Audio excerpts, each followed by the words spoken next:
do you believe that you should have been tougher on Iran after they had launched ballistic missiles in 2020 on U.S. forces in Iraq, leaving more than 100 U.S. soldiers injured?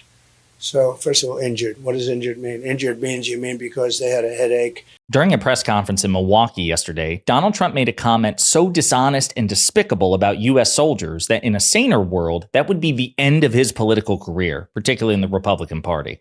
But before we unpack all that, if you end up liking this video and you want to support the channel, please be sure to hit the like, subscribe, and alert bells before you go.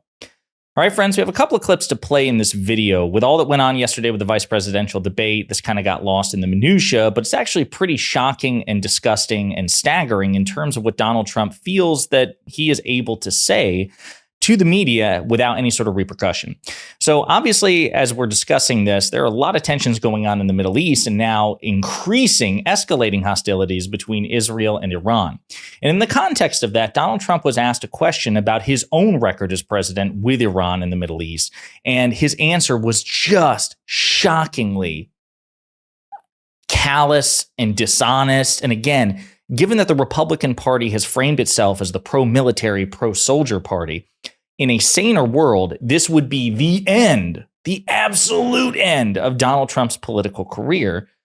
Unfortunately, it's not. And as a matter of fact, he probably won't lose a single Republican vote as a consequence. But I want you to see these clips and then we'll unpack them together. But brace yourselves. It's pretty gross. Do you think Israel should retaliate to these missile attacks from Iran? But also, do you believe that you should have been tougher on Iran after they had launched ballistic missiles in 2020 on U.S. forces in Iraq, leaving more than 100 U.S. soldiers injured?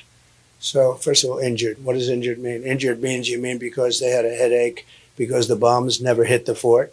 So just so you understand, there was nobody ever tougher in Iraq. They had no money with me. They would have made any deal with me. I would have had a deal made within 1 week after the election. They were dying to make a deal.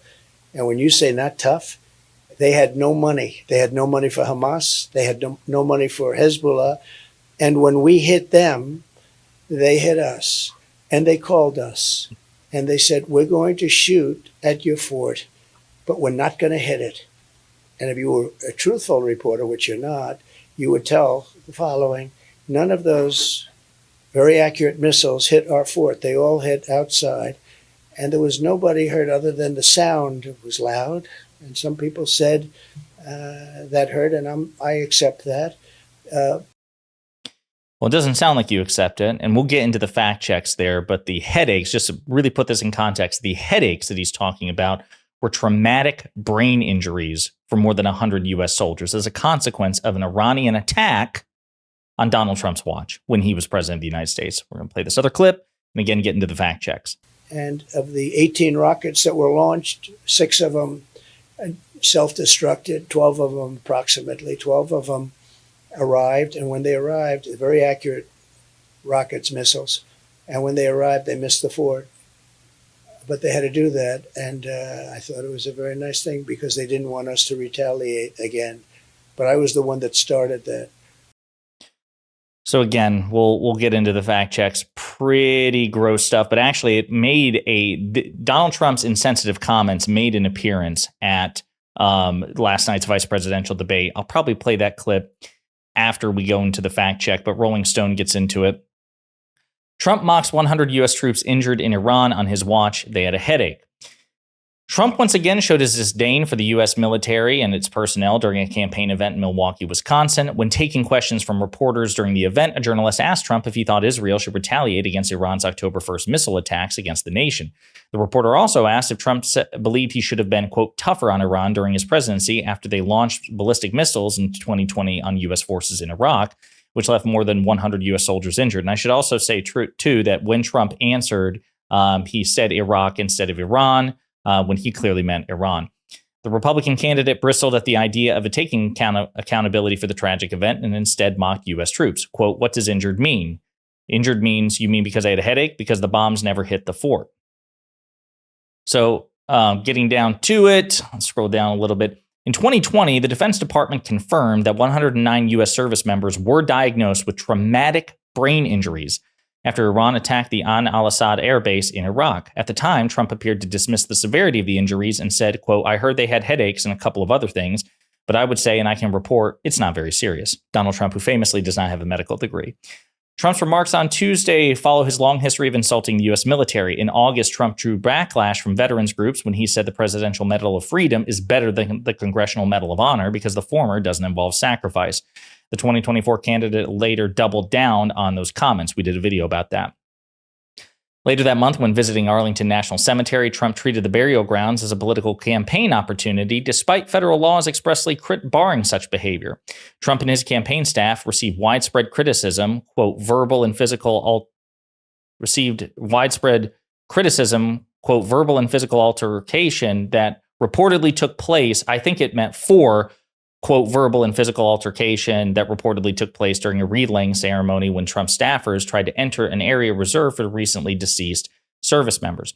The Army confirmed that someone from Trump's team abruptly pushed a cemetery staffer. By the way, reportedly, as we discussed in a previous video, that staffer refused to press charges against the Trump campaign because they told their superiors that they were afraid of the consequences, the backlash, the potential violence that would occur from Trump supporters if they pressed charges against members of the Trump campaign. So again, the Department of Defense confirmed that 109 U.S. soldiers were diagnosed with a traumatic brain injury as a consequence of Iran attacking U.S. interests on Donald Trump's watch. This idea that he was so strong on national defense and foreign policy that no one would ever dare attack U.S. interests and personnel is manifestly not true. And before we get into some other examples as well, I do want to point this out. Again, Trump's insane, vicious comments there did receive attention, were brought up by Governor Tim Walz at the very beginning of the vice presidential debate yesterday. So we're going to play this clip to kind of provide context because it's very good. Even though Tim Walz was visibly nervous. This was at the beginning of the debate where he was more nervous than he was at the end of the debate. But he still made a point to reference Trump's remarks and highlight and emphasize Trump's weaknesses and hypocrisy with respect to defensive posture.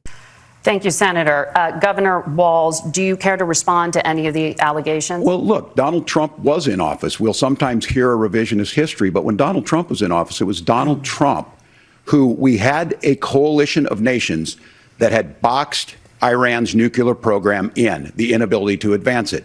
Donald Trump pulled that program and put nothing else in its place. So Iran is closer to a nuclear weapon than they were before because of Donald Trump's fickle leadership. And when Iran shot down an American aircraft in international airspace, Donald Trump tweeted, because that's the standard diplomacy of Donald Trump. And when Iranian missiles did fall near U.S. troops and they received traumatic brain injuries, Donald Trump wrote it off as headaches. Look, our allies understand that Donald Trump is fickle. He will go to whoever has the most flattery or where it makes sense to him. Steady leadership like you witnessed today, like you witnessed in April. Both Iranian attacks were repelled. Our coalition is strong, and we need the steady leadership that Kamala Harris is providing. This is true. Again, I know a lot of people, labor under the impression that Donald Trump has a greater defensive posture, but that's because he yells louder, right? Like superficially, if you glance at it, yeah, Donald Trump is more boisterous and blustering and he threatens more. But the fact of the matter is that even though he will tell you that the world was at peace during his presidency, that is manifestly not true. There were multiple conflicts in the Middle East concurrently at the time of his presidency. Again, Iran attacked U.S. interests on Trump's watch. And there were actually more soldiers who died in Afghanistan on Trump's watch compared to President Biden. As a matter of fact, it was under President Biden that the Afghanistan war ended. So it's one less war that the United States is involved in, to say nothing of what went on in Syria, in Yemen, and so on and so forth. So Donald Trump constantly lies. He bullshits about his record. And unfortunately, so many people are persuaded by it because of nostalgia, because of short attention span, because of propaganda from right-wing outlets constantly regurgitating it. And quite frankly, the failure of those of us, including myself, on the left to successfully refute it. So it's good that Tim Walz used the opportunity at a high-profile debate to really poke holes and really refute the idea that Donald Trump had the world at peace and nobody messed with him and nobody messed with the United States, because it's just simply not true. Nicholas Grossman, who is a foreign affairs professor, also talked about this. I remember this tweet so vividly from last year. in response to Ben Shapiro, Iran was contained, deterred, and increasingly isolated by the burgeoning Sunni-Israeli alliance while Trump was president. Iran is unconstrained and aggressively threatening American assets and allies all over the region under Biden-Harris. That is not coincidence. As Nicholas Grossman points out, what a dumb, easily disprovable lie. Iran-backed militias fired on the U.S. throughout Trump's presidency, and Iran shot at U.S. forces directly for the first time, injuring over 100 at a base in Iraq. When Trump was president, Iran got stronger in Syria, Iraq, Yemen, Qatar, and more. Very true. Again, they're just blatantly, egregiously lying about this. And it's really frustrating because, much like the economy, Donald Trump has an undeserved, completely unjustifiable advantage in polling on things like national security, right? Again, purely because he saber rattles and he blusters and he postures personally in interviews, whereas President Biden, Vice President Harris, and Democrats tend to take a more cerebral approach. But not for nothing, consider the fact, as we've played in previous videos, Donald Trump's own appointed national security advisors, like John Bolton and H.R. McMaster, have publicly criticized his national defense strategy, his national security posture. John Bolton has made the rounds repeatedly, saying that the idea, for example, that Russia was in any way deterred by Donald Trump is laughable, that Putin is so much smarter than Trump and has played Trump again and again and again and again. This idea that Donald Trump is so hawkish and intimidating on national security is just simply not true. And going back to his comments, not only did he lie, right? I mean, obviously, we're spending a lot of time on that, but the disdain, the casual, reflexive disdain he spoke about 100 U.S. soldiers suffering traumatic brain injury. I want you to think about this. What would the reaction be, not just from right-wing media, but mainstream media, if President Biden or Vice President Harris ever said something like that about U.S. troops? Traumatic brain injury?